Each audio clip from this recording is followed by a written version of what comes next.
Hello, everyone.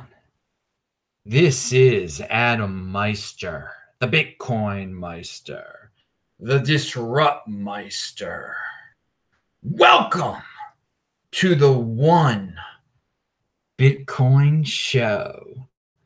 Today is June the 3rd, 2018. Strong hand.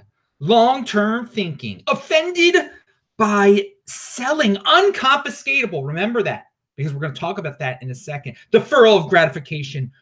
All right, everyone, check out the links below. Everything I talk about is going to be mentioned down there. Everything, yeah. Okay, so it is late back in the USA, real late. And I got New Zealand fans in the chat. Hey, super chat, you can ask questions. So let's just jump in. Before I say where I'm going to be in a few hours, let's talk about this awesome tweet of a photo, and there's also an article about it. There's a campaign, Cointelegraph paid for a Times Square electronic billboard. So it's a note. It says "No coiner, hold." There's these Bitcoin terms. I mean, it's promoting Bitcoin in Times Square, and so that's calling attention to the cryptocurrency side of things. Are the people walking around? Do the people walking around there understand what's going on? I don't know. It's funny though. There's a lot of comments on Twitter about it. This Jason Choi guy shows all the pictures that he took of the three different sayings that they are putting out. So good. That's good. I wanted to start with a positive note. For anyone that's walking around Times Square tonight, I guess thank God you're not walking around Times Square in 1971. It was a lot different there, apparently. Watch that Taxi Driver movie. What's that from? 1975 or 1976?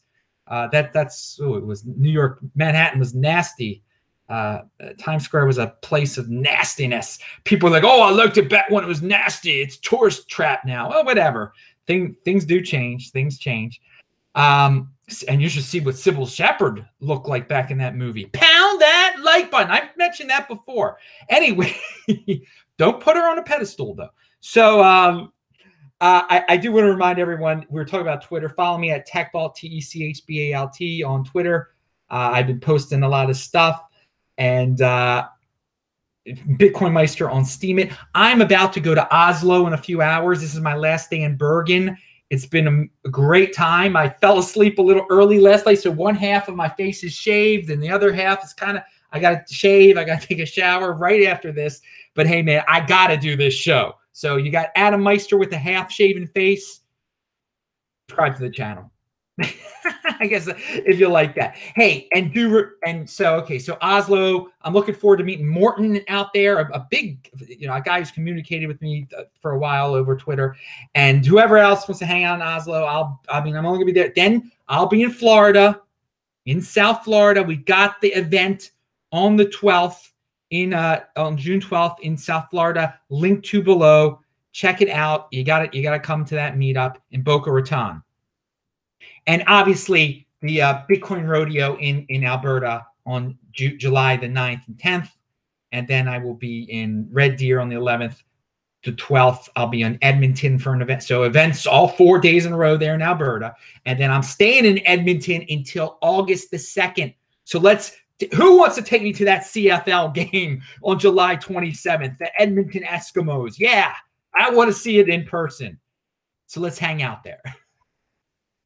Anyway, what else do we have here? So watch This Week in Bitcoin. I linked to it below. Tawanda was talking about Zimbabwe, and the great Juan Galt was talking about Belize and life in general and awesome subject matters. And Rocky was talking tech. But I wanted to bring up, we talked about the RSK. Well, let's backtrack. JW Weatherman, he has a video. I linked to it below. He felt RSK. I don't want to misquote him here. So my plan to hack the RSK and drive chains attacks on Bitcoin. So he thinks RSK is an attack on Bitcoin. Very interesting video. We discussed it on This Week in Bitcoin, but you can check out that show. You can check out his show, linked to below, where he discusses it. And of course, check out yesterday's Beyond Bitcoin show. I had a lot of fun doing that on Saturday. Some people enjoy that, me talking way beyond talking about life in general. Some funny, I told an Oriole story of long ago, of June 3rd of long ago.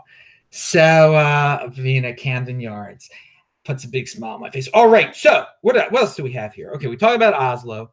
Trump.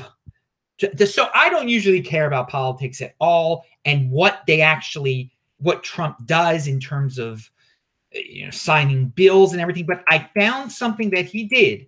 It's going to affect certain guys or certain people who have Bitcoin. And I don't know if people thought about this. Trump's right to try legislation on experimental medicines, allowing gravely ill patients to bypass FDA for experimental medications. Now, previously, if you were dying, you couldn't just go to the FDA and say, "Hey, or go to a company and say, there's an experimental medication out there. I need it," and you wouldn't be allowed to get it because the FDA said, "No, we have not approved of this medication yet." So you did not have the right to experiment on yourself, basically, even though you're dying. You could not go and buy a medication that was not approved by the FDA. But now Donald Trump has signed legislation, and you can do that. You'll be able to do that. Now, how does this pertain to Bitcoin? And I have mentioned this before. There is someone that I know, a great Bitcoin guy, and he had a major brain tumor removed, or 80% of the brain tumor removed. They could not get all of it out. He still has some brain tumor in him. And so that's not, it's good they got that out, but it's not. So he's the kind of person that, okay, he's got a piece of a brain tumor in there still. He's in his 50s. He's already, he probably was a millionaire. He worked in the corporate world, but from Bitcoin, I believe he's a millionaire also. So why not? He does have a wife that he will need to be supported eventually, but why not? If you're a Bitcoin millionaire and you're in a situation, or you have a lot of Bitcoin, and you're gravely ill, and it's the prognosis is not good over the long run, he's not going to live as long as a normal person unless he gets that 20% cured in his head. He can go to one of these companies and now just use your Bitcoin to buy, but it's not going to be cheap to buy some of these drugs. But he can't be stopped. And the Bitcoin is that piece that'll just allow him to easily buy it now that the government says you can't buy these experimental. They used to say you couldn't buy these experimental drugs. Now you can. So if you got Bitcoin and you are sick, and you want to try something, now the doors are open. Nothing can stop you. Even if it's cost $1 million, if you've got $1 million worth of Bitcoin, or if you got, you got $1 million worth of Bitcoin, you got 2 million left for your wife and somewhere else, and your kids or whoever, go for it. Why not? This is again, no one wants to get sick. No one wants to be in that situation. But I'm just saying this is a benefit of having Bitcoin now. And you don't have, again, if the United States did not open up this opportunity, I'm sure another thing you could do, I'm thinking off the top of my head here, is travel to a country where you'd be able to pay someone a lot of Bitcoin to get an experimental drug they're working on there. Now, some people trust the United States medicine more than other medicines, and it's probably true. Some countries you might get totally ripped off by the things they're working on. Who knows? Okay, enough of that. I think you get the point there. Yeah, that's good that option is out there now for gravely ill patients, and those with Bitcoin can just jump to the top of the line there. Okay, Sunday survey from Jimmy Song. What will the U.S. dollar price of BCH? He calls it BCH. So he should run for president. Jimmy Song, he speaks good political game there. So what will the U.S. dollar price of Bcash? I said that. He didn't say that. Be 1 year from now. And the poll is very interesting, because usually when someone like Jimmy Song puts out a poll like this, 80%, 90% of the people are totally against Bcash. But I think people use their heads on this. People did use their heads on this poll. 27% predicted that in a year, Bcash will be worth between $0 and $200. Again, this isn't scientific. $0 and $200. 18% predicted between $201 and $1,000. 18% also predicted between $1,001 and $2,000. And the winner was 37% said that they thought that Bcash will be worth over $2,000 in a year from now. And they're also saying, I believe, that Bitcoin will be worth an incredible amount, will be worth a lot. Because, hey, you know, if it's $2,000 right now, what is it? Bcash is around $1,000. So they're saying, oh, it'll basically double in a year. So I think they're also saying Bitcoin will double in a year. They want to see the same thing. They think the ratio, I'm sure most of those people think the ratio will remain very similar to what it is right now, the Bitcoin to Bcash ratio. So I took that as an interesting news, that people aren't that much of haters of Bcash, blindly haters of Bcash, that they can't think logically. Now, there were some people that thought 27% thought it'd be worth between $0 and $200. I think if Bcash is worth between $0 and $200 in a year, okay, that Bitcoin is going to be, you're not going to be very happy at how much Bitcoin is going to be worth in terms of fiat. Sure, one Bitcoin will be worth one Bitcoin, but still, you know, now, will Bitcoin be worth a fifth of the price? Will you be very happy if all of a sudden Bitcoin is worth a fifth of what it's worth today in terms of fiat? I mean, again, I got a real strong hand, so I won't, it'll like stick out in my head like, oh God, it's worth a fifth of what it was worth. I won't be, but I'll be able to keep my Bitcoin. Will you? So again, the people who are voting in the poll, I think some are thinking, some aren't thinking. Hey, and maybe some people are just totally Debbie Downers and think the whole cryptocurrency is going to be worth a fifth of what it's going to be worth, what it is right now. So that's their prerogative. But I thought it was an interesting poll. You can vote in it. Still, it's linked to below, obviously. Matt Odell. And before I get to Matt Odell, I wanted to also announce, and I mentioned this. So after I'm in Alberta, I leave Alberta on the 2nd of August. Then I'm going to be in Boise, Idaho until the 9th of August. Then I'm going to be in Los Angeles, California. And I'm going to be speaking at something in West LA on August the 10th. So more information on that to come. Feels like there should be. Oh, when I'm in Florida.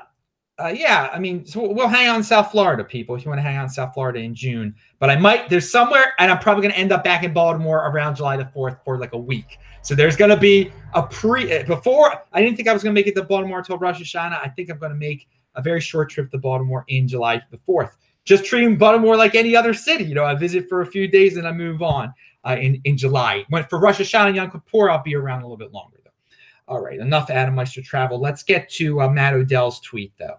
And this is important. This is about traveling around the United States also. I did not get to read this full article for a number of reasons, but Matt Odell tweets, and this is why you can read this article. It's linked to below in Matt Odell's tweet. A 64-year-old Cleveland man is suing U.S. Customs and Border Protection after agents strip searched him at an airport in October and took more than $58,000 in cash from him without charging him with any crime. All right, now I believe he was traveling domestically. I believe he was. So let's say he was traveling. You can legally, we've got horrible laws where you can't take $10,000 worth of cash out of the United States without I don't think you could take it out at all, even if you declare it. Maybe they'll tax, I don't know. But he was traveling with his life savings of $58,000 in cash for some reason. I don't know the reason, but from domestically, and they took it from him. Now he can't. They have it, so he's suing them. I bring this up because, yeah, people try to say, "Oh, cash and Bitcoin are the same thing." No, they're not. Clearly, they're not. You're considered a criminal if if you have $58,000 worth of cash on you. You really shouldn't be. It's your cash. It's not doing anything. So if you got it in Bitcoin, they're not gonna be able to. Bitcoin's unconfiscatable. You're not gonna get to that point where they see Yeah, I mean, I guess they saw it in an X-ray machine or something like that. I don't. You can see there's a big difference. There's a big difference. But Bitcoin is liquid like cash is. Okay, you can use it to buy, but make transactions with, just as you could use 58,000. I don't know what he was going to use the $58,000. Maybe he's going to buy a car with it. You can do the same with your Bitcoin. But they're not going to confiscate. They're not going to confiscate your Bitcoin. And this is. Check out the story. So Bitcoin is better than cash. And I think you can come away from reading the story with that in mind, at least. Unconfiscatable. Strong hand, guys. Unconfiscatable. Pound that like button with your strong hands. All right. This crypto mask. He put this chart out there on Twitter, linked to below. And some people are going to be like, oh, this is FUD. It's not FUD. It's a possible attacks on Bitcoin chart. The people working on Bitcoin, all of us in the Bitcoin ecosystem, have to be aware of possible future attacks so we can prepare either mentally or by changing things within Bitcoin or second layer solution, whatever it may be. Just to be, and it's a good list. It shows how likely they are, how devastating the attacks would be. First of all, I mean, nothing is going to destroy Bitcoin. Let me reiterate that. And the chart, if you look at the chart, yeah, nothing's going to destroy Bitcoin. But there are some attack vectors there. There are some if there was a government that for some reason attacked Bitcoin, and it wouldn't be too good. I mean, Bitcoin would survive, but it's a serious threat. It's something that should be considered. Bitcoin should be hardened against this. So, I mean, this is long-term thinking type of stuff. You prepare for the worst. You prepare for these things so you're stronger. Not so you're depressed and you're down. This is your strength. Preparation is strength. You don't become depressed and say, oh, well, I'm out of Bitcoin because X, Y, and Z might happen. No, X, Y, and Z could happen. Let's be prepared for it mentally and technically. So check out that chart. I'm not going to get into everything that's on the darn chart now. There's only a limited amount of time. I have to shave my face and get the heck out of here. So also there is my picture of the day was tweeted out the other day by this PHNEEP. It says Ride the Lightning Network. It's a play on the AC/DC album, Ride the Lightning. All right. And I thought, that was interesting. Let me see. I hope I didn't miss anything here. No, that's about it.